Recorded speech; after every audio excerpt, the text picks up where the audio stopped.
Hey traders, Jason here from Levitt Brothers.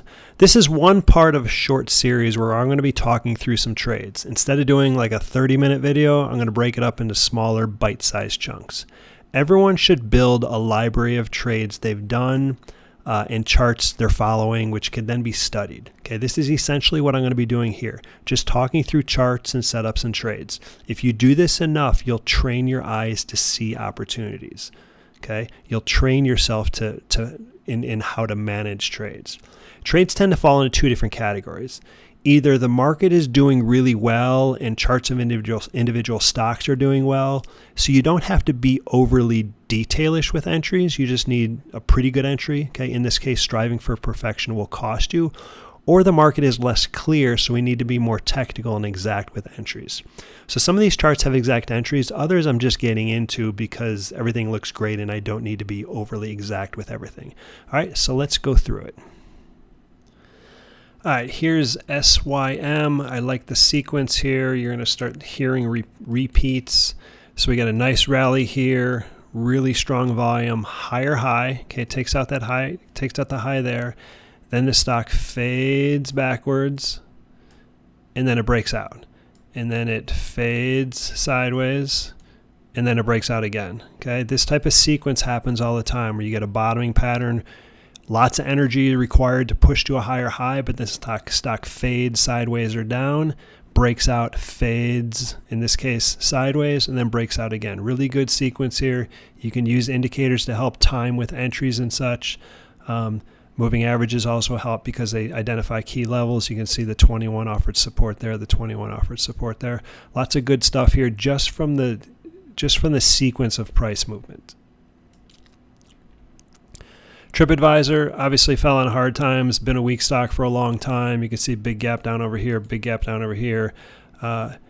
Low here, then it moved up, faded sideways without giving back gains, moved up again to a higher high, faded sideways, as you can see, and then moved up again and filled, it's not a gap, but it's like thin area. This is really thin, and the stock went up there.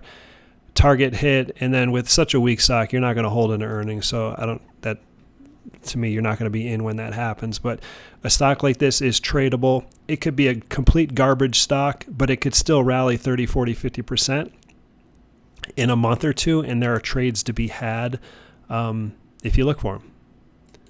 Next one, Viking Holding, IPO, obviously. We had a little breakout there, resistance level there at 37. Bottom there, matched up with the lows there. So sequence here looks really good. Like double bottom, moves up, kind of breakout here, gives you a chance to buy within the pattern, and then it breaks out and then moves sideways here. You see this a lot, okay? With all these videos, you've seen this a lot where a stock will break out, it'll push forward a little bit, but then it needs a week, 2, 3 weeks of sideways movement before like the real move happens. It happens all the time where you get a big breakout, you don't get the separation you want, but the stock simply fades sideways or down and gives you a second chance to enter, or just requires you to be a little bit more patient with holding. Here is VLRS. So stock fell into hard times, came up here, move to a higher high. Again, we hear this a lot, like higher high here, and then the stock fades back, tests its 50-day moving average over here, and then breaks out, moves sideways here, a little bit volatile there, and then continued up. Really, really volatile, not easy to hold, but the overall sequence is there to come out of a base, rally up, strong volume, fade backwards, move up with force, more strong volume over here, move sideways, and it continues on from there. Okay, you don't need fancy indicators. I do use indicators, but the indicators are secondary to just the price movement. Okay, the sequence of moves for it to move, fade, the chart patterns are actually more telling often than the indicators. The indicators help, but the sequence of moves is what you're after. Okay. WULF, so stock moves up here, higher low, higher high, fades all the way back down to the previous low here, and then So you can buy dips, sell rallies, Bitcoin doing well, so it kind of provides a backdrop. But then over here you get kind of lucky because the stock moves up and then it spends a couple days just consolidating in the area of the previous high. And then that gives you perspective. It gives you a frame of reference. It gives you an opportunity to get in with a tight stop. And as you can see, it moved up. Moved up nicely, came down and tested the 21 over here, and then moved up again. Everything, the sequence here looks really, really good. Mostly sideways movement here, where you could be in and out a few times. Opportunity to buy a tight pattern, breaks out, pushes forward, comes down and tests, and then goes from there. The sequence there is very good. XMTR. Okay, double bottom here, boom, boom, rallied really nicely. Strong volume over here, took out highs from over here, and then what you see here is we have a big wedge pattern here. Okay, big wedge pattern, breaks out, fades again, and then breaks out again. You see this a lot. Okay, we got double bottom here, moves up, wedges down, moves up, wedge, smaller wedge, and then moves, and then the big move comes. Okay, you can see the sequence here.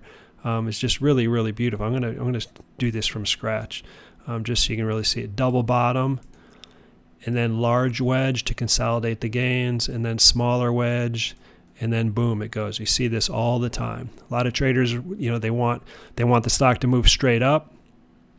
They don't have patience to hold. If you get out here, which no problem getting out here. If you're a shorter term trader, you should get out there. But just because you get out doesn't mean you remove it from your list. Keep it on your list, look for another entry. Okay, you could be in and out of this a couple times while you're waiting for the entire pattern to form. Okay, last one, ZI. Okay, stock obviously fell a lot, rallied back. I don't see a whole lot of stuff going on here other than a couple times where we matched previous lows. Then I just simply see a resistance level here at 11. It's touch there, touch there. So stock's basically trading sideways in a range for 2 months, moves through 11. Volume here is pretty good. It moved up. I mean, this was on our list. I think our target was 12.5, and no way that I'm going to hold through earnings. For a stock that overall is pretty weak. All right, so price sequence is more important than indicators or anything else. A lot of these charts have similar sequences where they come out of lows and they wedge sideways, wedge down, then they move again.